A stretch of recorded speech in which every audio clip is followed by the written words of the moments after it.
What's up YouTube, it's Sean here, and in today's video, I'll be reviewing the Air Jordan 1 Retro High OG in the Shadow colorway. These dropped yesterday, April 14th for a US retail price of $160 and a retail price here in Canada of $215. So while this shoe is nicknamed the Shadow 1, the official colorway for this shoe is black, medium gray, and white. Overall, so I don't know the specific numbers that were actually released, but this seemed like a pretty big general release. Here in Canada, these were available in pretty decent numbers on Nike.ca, and they were also available at the majority of Foot Locker and Champs locations. In fact, here in Toronto, the Jordan flagship store, I believe, had over 500 pairs. So I strolled into the store about 2 or 3 hours after the store opened, and there were still sizes available to be bought. So yesterday's release marked the first time that the Shadow 1s have been released since 2013. So with that said, compared to the 2013s, this one is basically like a remastered version with better materials and an improved shape closer to the originals. This takes your classic Air Jordan 1 silhouette and it's covered in a combination of black and medium gray leather. So taking a look at this toe box, you can see that similar to your standard Jordan 1, we have this perforated toe box covered in this medium gray leather. The gray leather is quite soft and I was very impressed with the overall quality. Found on the mid panel of both sides of the shoe as well as wrapping around the edge of the toe box, here we have a smooth black leather that's also equally good quality. You can see as I press into the leather how it just collapses and it's very soft overall.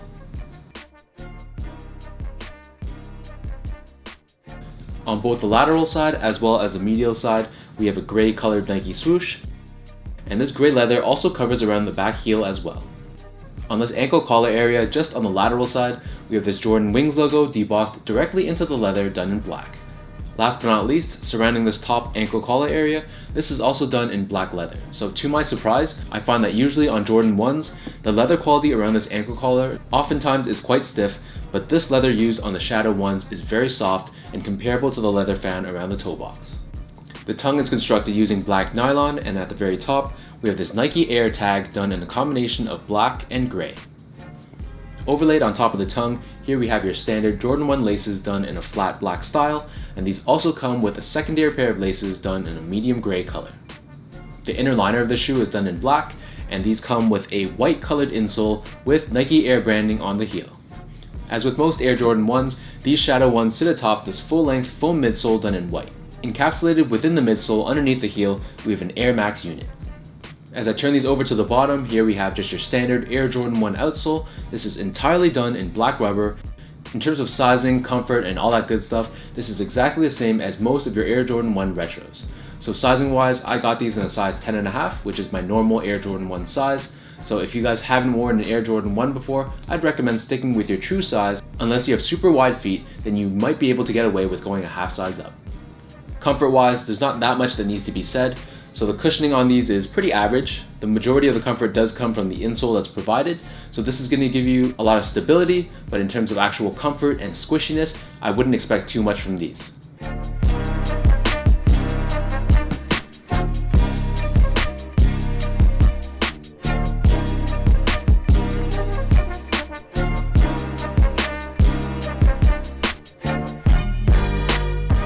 So now let me lace up these Shadow 1s and show you guys how these look on feet.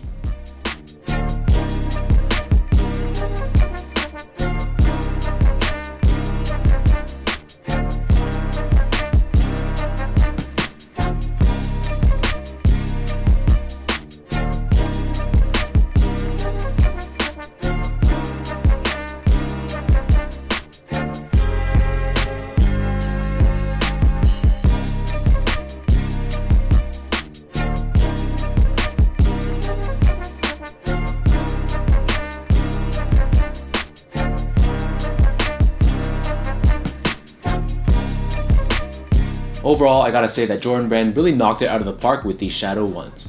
The quality is definitely on point. I was pleasantly surprised, and I find these are one of the better Jordan 1 remakes as far as a quality standpoint in recent memory. So let me know in the comments down below whether you guys picked up a pair of these Shadow 1s. If you guys enjoyed this video, be sure to hit that thumbs up button, hit that subscribe button as well if you're new to this channel, and give me a follow on my Instagram as well at sgo8. Also, be sure to check out my website, which is now up at seango.ca. And until next time, thank you guys so much for tuning in, and I'll catch you guys in my next video.